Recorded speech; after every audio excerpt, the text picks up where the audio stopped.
Hello दोस्तों, तो कैसे हैं आप सब। Welcome to my channel success junction, एक कदम सफलता की ओर। देखिए यहाँ पर साइंस की प्रैक्टिस सेट यहाँ पर चल रहा था और 2 प्रैक्टिस सेट ऑलरेडी हो चुके हैं और ये है साइंस की क्विज नंबर 3। यानी कि इससे पहले 2 क्विज हो चुकी है। तो आप क्या करेंगे, आप जाएंगे प्लेलिस्ट में, वहाँ पर एक क्लास होगी साइंस का हीरो क्लास। तो उस साइंस के हीरो क्लास पे जब आप क्लिक करेंगे तो वहाँ पर आपको प्रीवियस की जो 2 क्विज हो चुकी हैं साइंस की, वो आपको वहाँ से मिल जाएंगी। देखिए हम आपको बता दें, मध्य प्रदेश जेल प्रहरी का पेपर आने वाला है, उसमें 20 नंबर की साइंस पूछी जाती है। इधर आप एनटीपीसी रेलवे की बात करें तो वहाँ पर 20 नंबर की साइंस आपसे पूछी जाती है।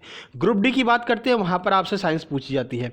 उसके बाद हम एसएसआर नेवी की बात करें, वहाँ पर आपसे साइंस पूछी जाती है। एसएसआर के बाद हम डबल ए की बात करते हैं तो वहाँ पर आपसे साइंस पूछी जाती है। तो एक तरह से साइंस का बहुत ही महत्वपूर्ण रोल है आपकी सभी परीक्षाओं में। हाई स्कूल और इंटर के वो विद्यार्थी जो अभी तक घर पर बैठे हैं और कोरोना की वजह से तैयारी नहीं कर पा रहे हैं, उनके लिए भी महत्वपूर्ण हो सकता है यह हमारा वीडियो, कि आपको जो है 20 मिनट का आप टाइम निकाल करके हमारा ये वीडियो देखिए, तो आपका साइंस का रिवीजन होता चलेगा। सारे ऑब्जेक्टिव के माध्यम से हम आपका ऑब्जेक्टिव पूरा क्लियर कराते चलेंगे, जिससे आपको कोई भी परेशानी आगे की परीक्षाओं में नहीं होगी। तो बिना समय गवाए आइए चलते हैं साइंस की क्विज नंबर 3 पर। देखिए यहाँ पर केमिस्ट्री से हम स्टार्ट कर रहे हैं। प्रीवियस की दोनों वीडियो में हमने एक में बायोलॉजी से स्टार्ट किया और एक में फिजिक्स से स्टार्ट किया। देखिए यहाँ पर रेशियो होता है 2:1:1, यानी कि आपको 10 क्वेश्चन अगर बायोलॉजी के दिए जाएंगे तो 5 क्वेश्चन फिजिक्स के और 5 क्वेश्चन जो आपके केमिस्ट्री के दिए जाएंगे। तो उसी रेशियो को लेकर के हम यहाँ पर अपनी जो है वीडियो बना रहे हैं। तो अभी यहाँ से केमिस्ट्री का पोर्शन स्टार्ट होता है। तो प्रश्न नंबर 1 है, सूर्य की सतह का अनुमानित तापमान कितना होता है। आपसे ये पूछा गया है कि जो सूर्य की सतह होती है उसका तापमान कितना होता है। तो आइए देखते हैं। ऑप्शन ए है 30,000 डिग्री सेल्सियस, ऑप्शन बी है 6,000 डिग्री सेल्सियस, ऑप्शन सी है 10,000 डिग्री सेल्सियस और ऑप्शन डी है आपका 3,000 डिग्री सेल्सियस। तो बताइए क्या होगा आंसर आपका कि सूर्य की सतह का अनुमानित तापमान। देखिए आप करेक्ट नहीं बोल सकते क्योंकि अभी तक वहाँ तक कोई गया ही नहीं है जो यह बता सके कि तापमान कितना है। हम अनुमान लगा सकते हैं। तो बताइए क्या होगा आपका आंसर इन चारों ऑप्शन में से। तो आइए देख लेते हैं आंसर। आंसर है बी, यानी कि 6,000 डिग्री सेल्सियस तापमान होता है सूर्य की सतह का, ये अनुमानित तापमान है।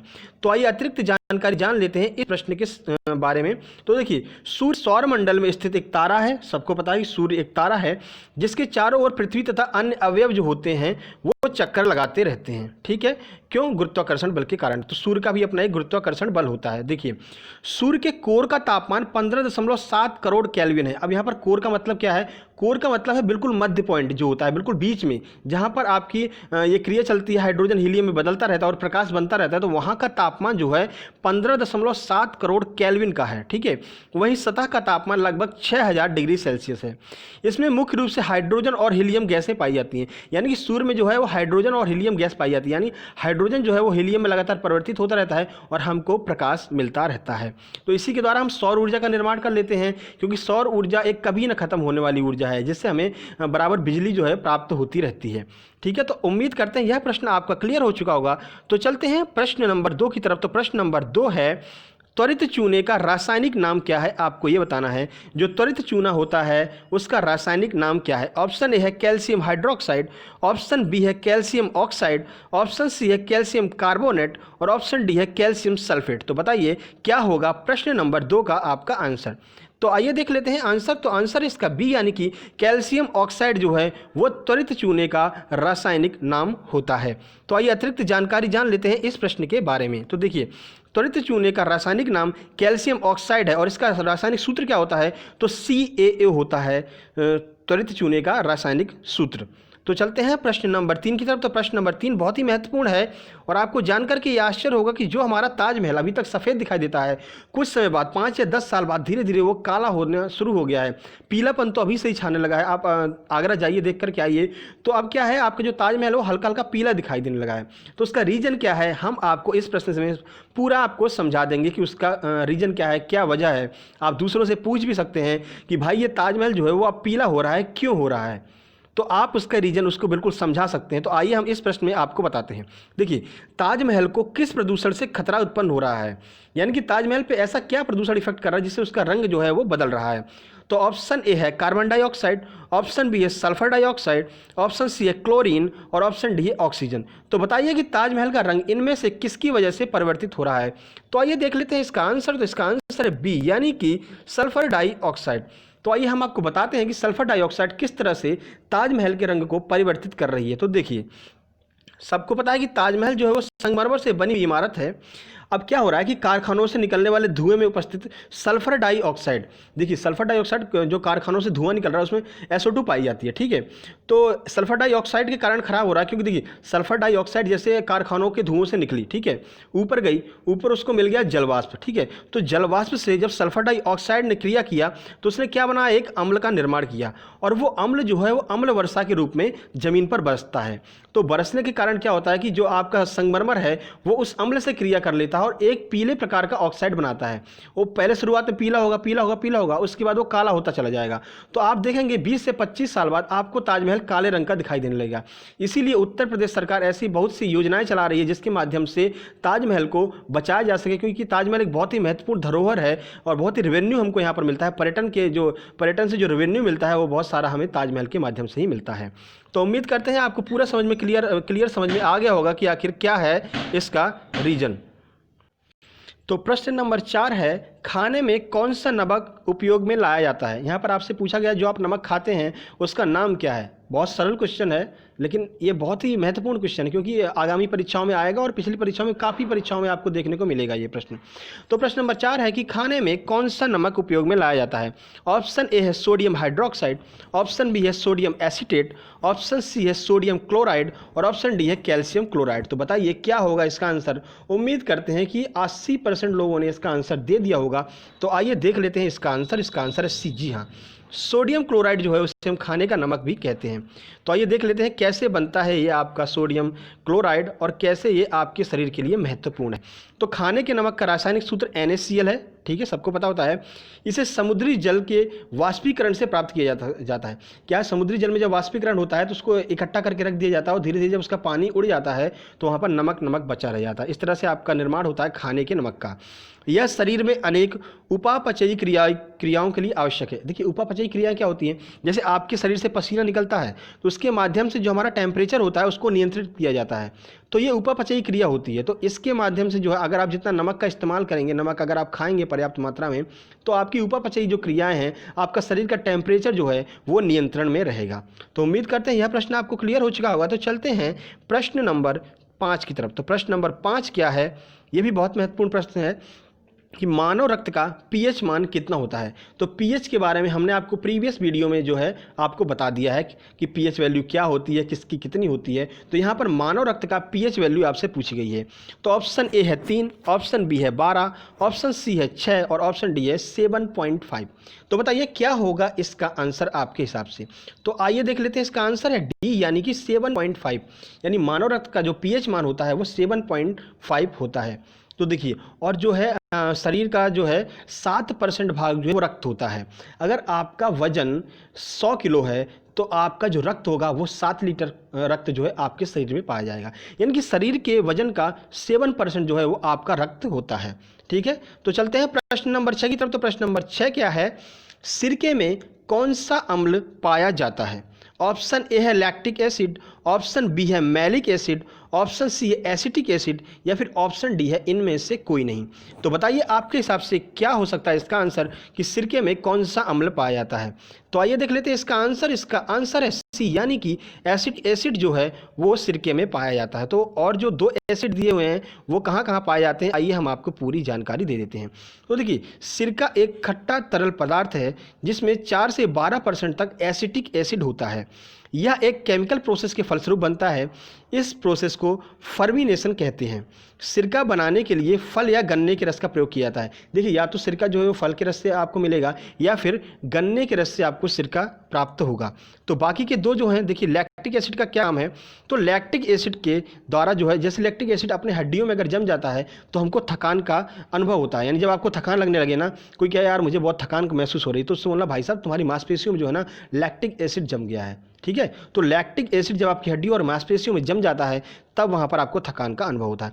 मैलिक एसिड क्या होता है, तो मैलिक एसिड जो है वो हमारी शरीर की त्वचा में पाया जाता है, जिसके कारण हमारी शरीर की जो त्वचा है वो अलग अलग रंग की होती है। किसी की गोरी होती है, किसी की काली होती है या फिर किसी की सांवले रंग की होती है। तो जो रंग है वो आपका मैलिक एसिड की वजह से पता चलता है। उम्मीद करते हैं इसमें अतिरिक्त जानकारी जो आपको इस प्रश्न के माध्यम से मिली है वो बिल्कुल क्लियर हो चुकी होगी।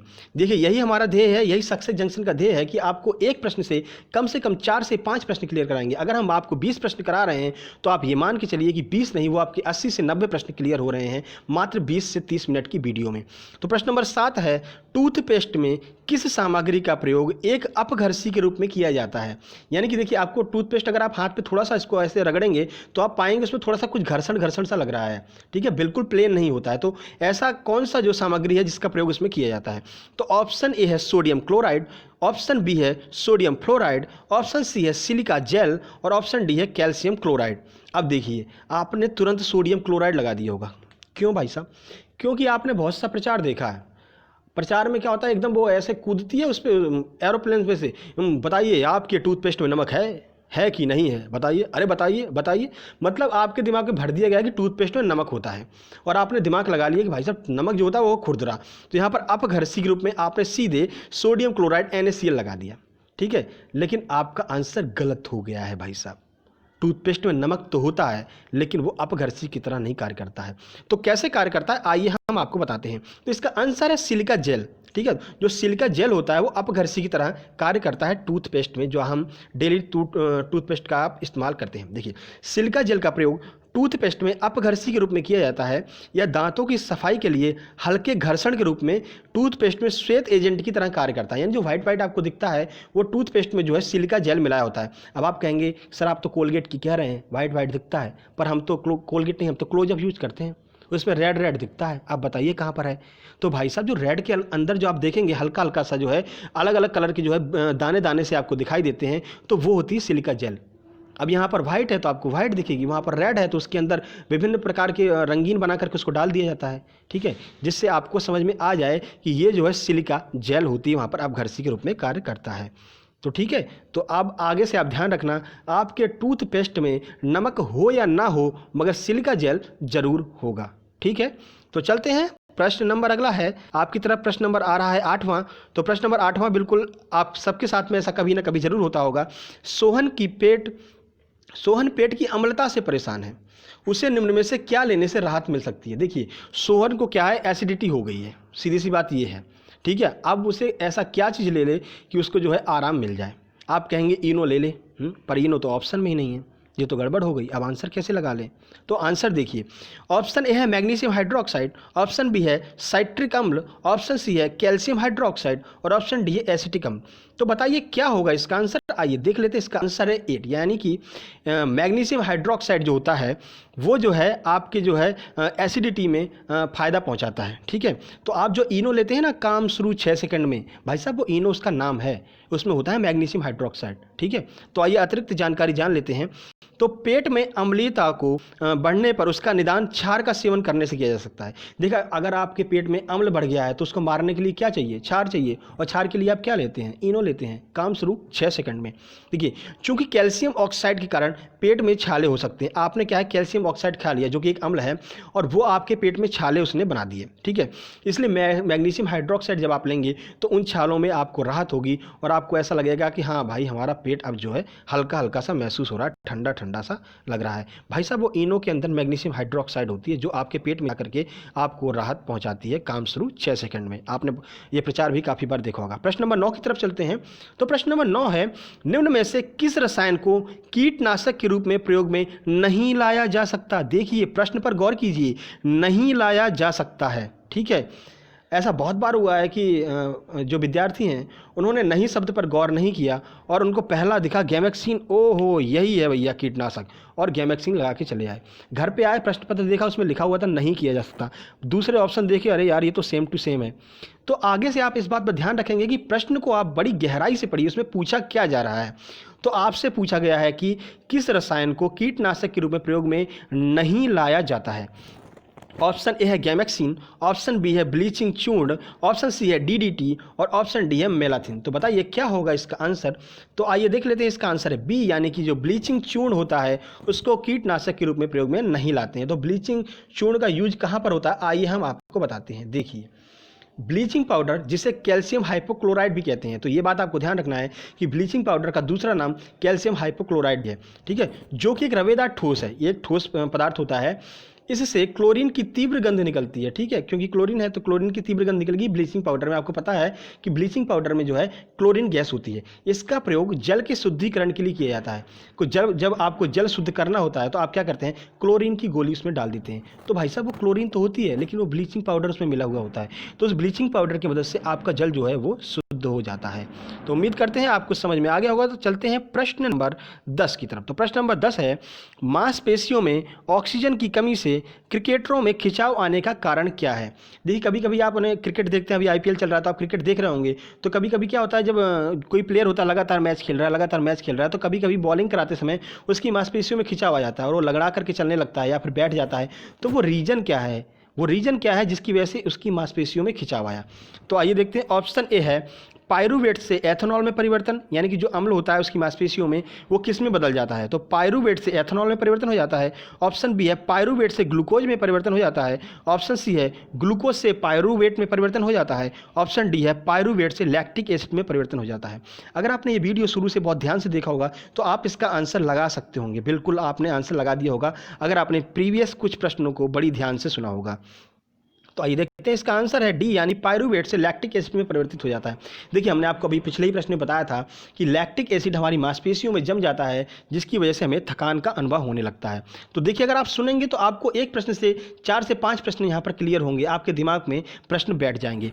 तो पायरुवेट से लैक्टिक एसिड में जब परिवर्तन हो जाता है तो लैक्टिक एसिड हमारी मांसपेशियों में जम जाता है जिसकी वजह से हमें थकान का अनुभव होने लगता है, और अगर हम फिर भी जबरदस्ती खेलते रहते हैं तो हमारी मांसपेशियों में खिंचाव भी आ सकता है।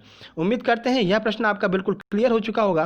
तो बाकी ये सारी चीजें हमने आपको बता दिया है। तो ये थे 10 प्रश्न केमिस्ट्री के, ठीक है। इसके बाद आपका प्रारंभ होने वाला है फिजिक्स।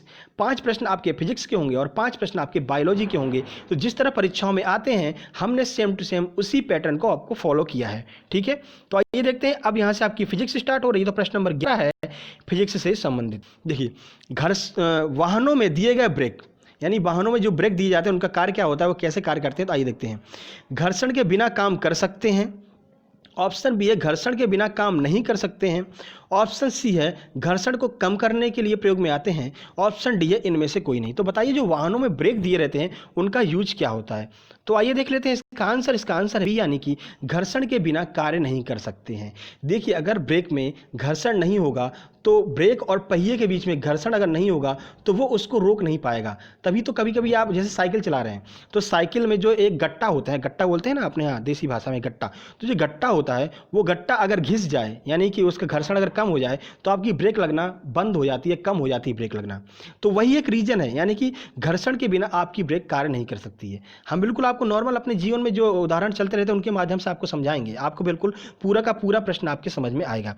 तो इसका आंसर है बी, यानी कि घर्षण के बिना काम नहीं कर सकते हैं। तो आइए जान लेते हैं अतिरिक्त जानकारी।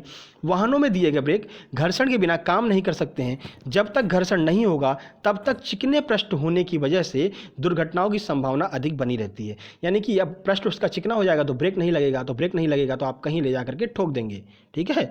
तो इस तरह से आप इस बात को ध्यान में रखिएगा, ठीक है। घर्षण बहुत ज़्यादा आवश्यक है आपके किसी भी वाहन को रोकने के लिए।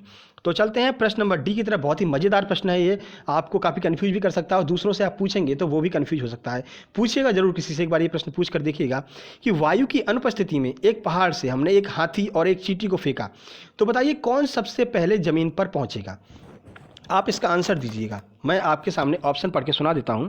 तो सबसे पहले चींटी पहुंचेगी, या फिर हाथी पहुंचेगा, या दोनों एक साथ पहुंचेंगे, या फिर कोई नहीं पहुंचेगा। यानी भाई साहब दोनों बीच में से गायब हो जाएंगे, ठीक है। दोनों रफू चक्कर हो जाएंगे, यार निकल लेते, अच्छा हुआ यहाँ से छूट गए इन लोगों के चक्कर में, ठीक है। बताओ पहाड़ से फेंक रहे हैं हम लोगों को, ठीक है, पता चला बीच में से ही गायब हो गया। नीचे इंतजार कर रहे हैं, यार कोई नहीं आया, यार ये क्या हो गया। हाँ खैर ये मजाक की बात थी। तो बताइए जब वायु उपस्थित नहीं है तब इन दोनों चीज़ों को हम ऊपर से नीचे फेंकेंगे, तो बताइए कौन सबसे पहले ज़मीन पर पहुँचेगा। तो उम्मीद करते हैं आपने इसका आंसर लगा लिया होगा। तो आइए देखते हैं आंसर गलत है या सही है आपका आंसर। तो देखिए सी है इसका आंसर, यानी कि दोनों एक साथ ज़मीन पर पहुंचेंगे।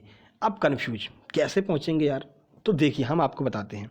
पहले इसका डिस्क्रिप्शन पढ़ लेते हैं। तो इसका डिस्क्रिप्शन क्या है, जब वायु की अनुपस्थिति होती है तो अवरोध जो है वो खत्म हो जाता है, जिसे निर्वात की स्थिति कहते हैं। तो निर्वात की स्थिति क्या होती है, इसमें बिल्कुल भी वायु नहीं हो, उसे हम निर्वात की स्थिति कहते हैं। अवरोध नगण्य होने की स्थिति में दोनों चीज़ें एक साथ जमीन पर पहुंचेंगी। देखिए मान लीजिए बिल्कुल वायु नहीं है, आप किसी चीज़ को पहुंचेंगे तो वायु क्या है, परतों में विभाजित रहती है, तो वो रोकती है, ठीक है। जो वजनदार चीज़ होगी वो बहुत जल्दी नीचे आएगी क्योंकि वो उनकी परतों को तोड़ते हुए और सीधे ज़मीन पर आकर के धम्म से गिर पड़ेगी।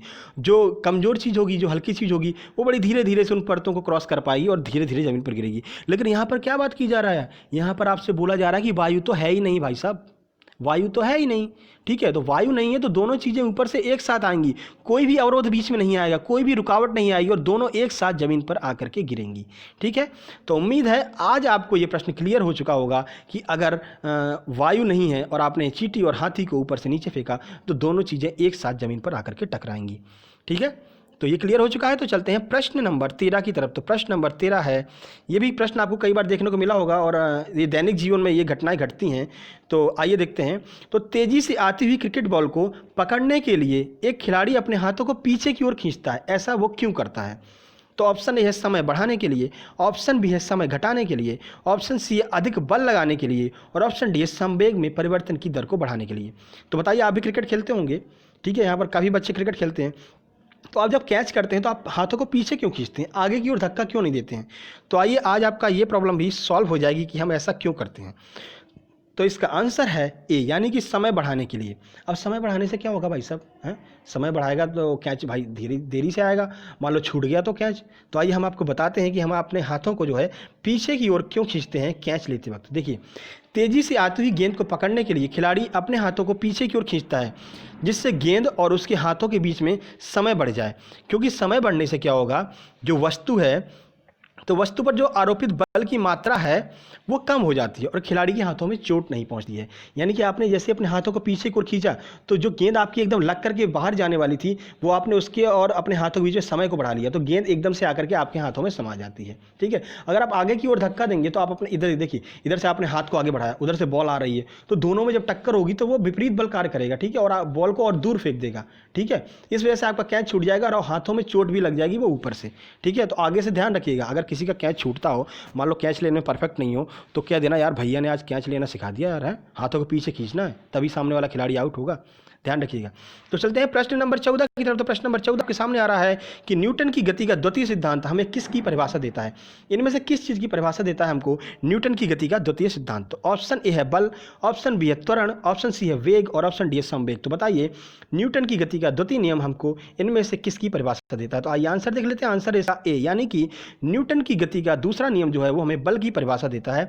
तो आइए देख लेते हैं कि न्यूटन की गति का दूसरा नियम है क्या।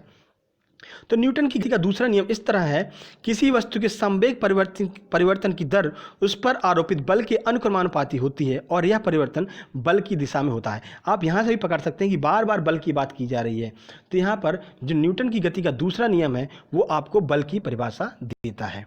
तो चलते हैं अगले प्रश्न की तरफ। तो प्रश्न नंबर 15 आ रहा है जो कि फिजिक्स का लास्ट प्रश्न है, इसके बाद स्टार्ट हो जाएगी आपकी बायोलॉजी। तो प्रश्न नंबर 15, दैनिक जीवन में, देखिए फिजिक्स आपके दैनिक जीवन से जुड़ी हुई है, ये बात तो आप मान लीजिए, ठीक है। तो दैनिक जीवन से जुड़ी हुई सारी बातें हम आपको बताते हैं।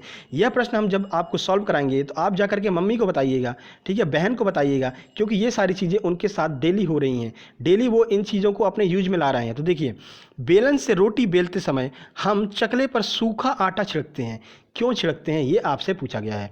ऑप्शन ए है घर्षण बढ़ाने के लिए, ऑप्शन बी है घर्षण को कम करने के लिए, ऑप्शन सी है चपाती का स्वाद बढ़ाने के लिए और ऑप्शन डी है तवे पर समानता से रोटी को सेकने के लिए या रोकने के लिए। तो आइए देख लेते हैं इसका आंसर। ये भी आपके साथ डेली घटती है ये घटना। आंसर है इसका बी, यानी कि घर्षण को कम करने के लिए। तो घर्षण को कम करने के लिए हम जो है सूखा आटा छिड़कते हैं। तो आइए देखते हैं कि घर्षण को क्यों कम करते हैं। देखिए, घर्षण को कम करने के लिए हम चकले पर सूखा आटा छिड़कते हैं जिससे चपाती जो है वो चिकनी सतह पर आसानी से बनती जाती है। देखिए, चकले की जो सतह होती है वो होती है चिकनी।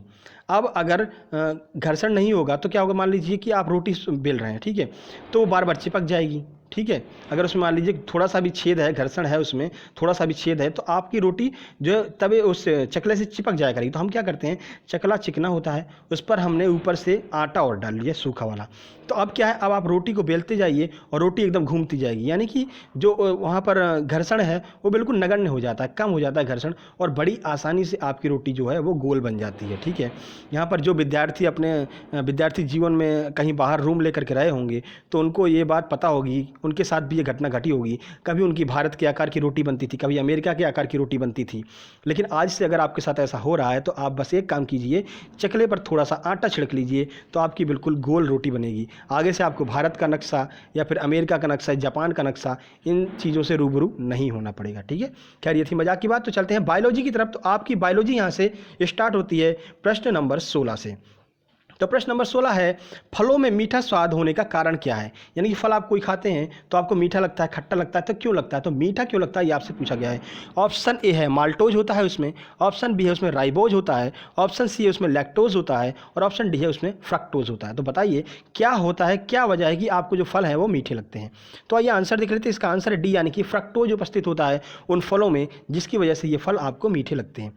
तो आइए पूरी जानकारी जान लेते हैं इस प्रश्न के बारे में। काफ़ी अच्छा यहाँ पर हम आपको डिस्क्रिप्शन देंगे।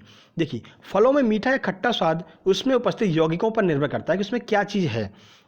फलों में सामान्यतः चीनी, अम्ल, विटामिन, स्टार्च, प्रोटीन और सेलुलोज होते हैं। ये सारी चीज़ें उसमें उपस्थित होती हैं फलों में।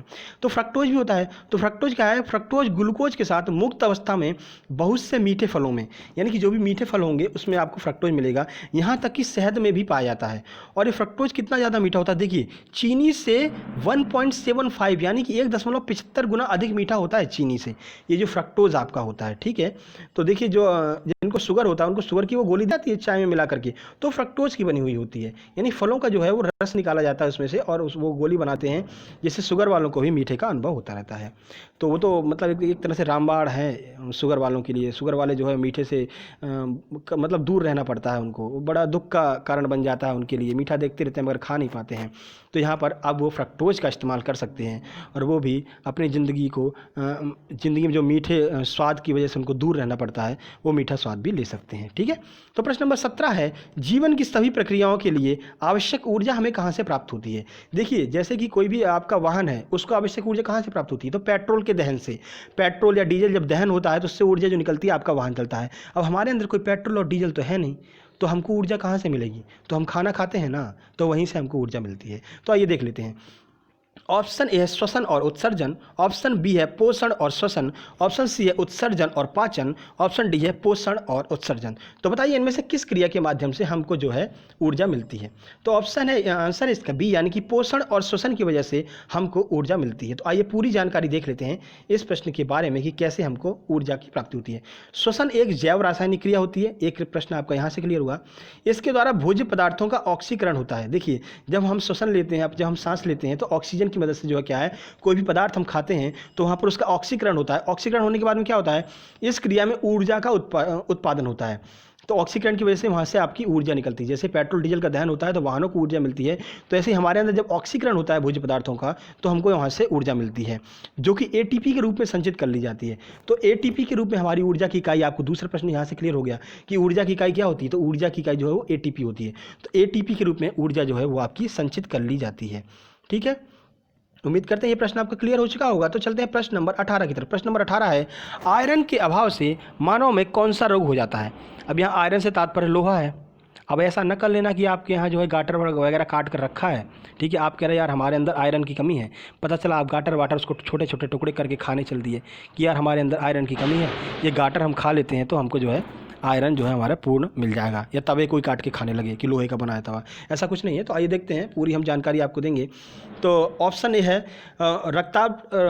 रक्ताल्पता या एनीमिया की वजह से, यानी जब रक्त की आपको कमी हो जाती है उसकी वजह से। ऑप्शन बी है कमजोर प्रतिरक्षण, ठीक है, ऑप्शन सी है ए और बी दोनों, और ऑप्शन डी है ना तो ए ना ही बी।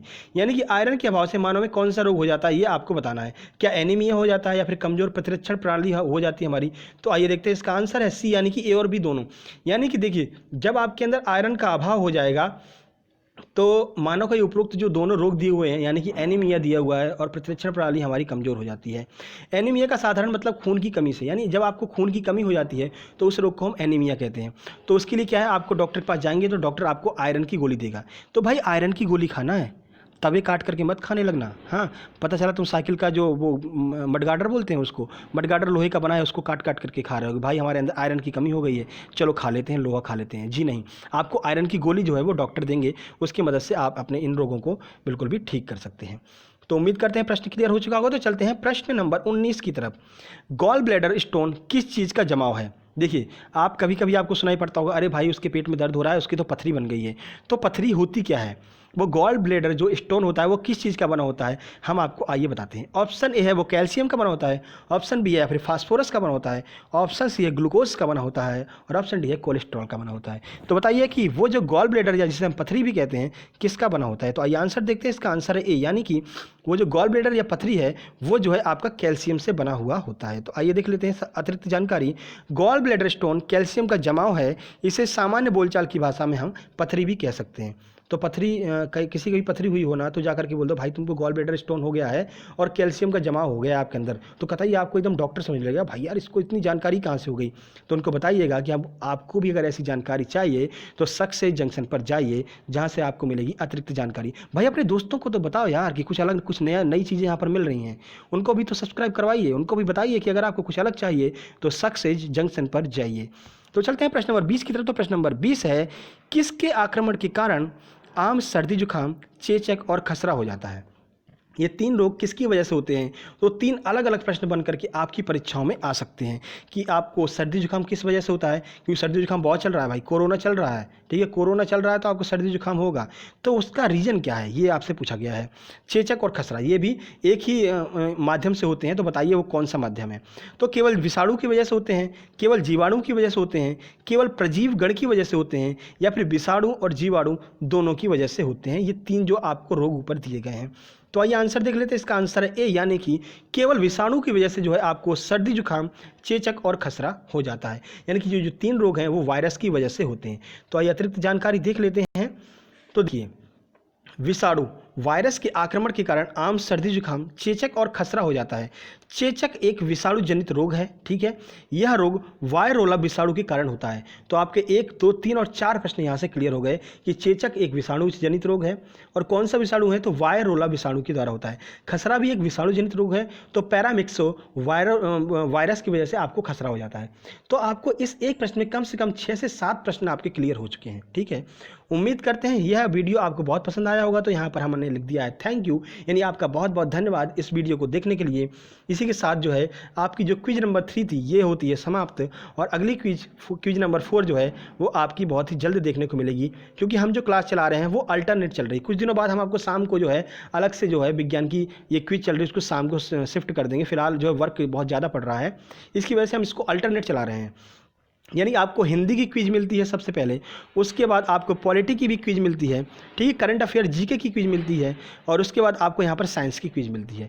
बीच बीच में हम एक आध वीडियो ऐसी भी डाल देते हैं जो आपके लिए बहुत ज़्यादा ज़रूरी है, जैसे कि कैसे करें किसी भी किताब को याद, चाहे वो स्पीडी हो या लूसेंट हो। याद करने के लिए सब लोग कह देते हैं, मगर याद कैसे करना है कोई नहीं बताता है। हमारी वीडियो आप जा करके देखेंगे तो डली हुई है सक्सेस जंक्शन के प्लेलिस्ट में, तो वहाँ से आपको ये वीडियो मिल जाएगी कि कैसे करें किसी भी किताब को याद।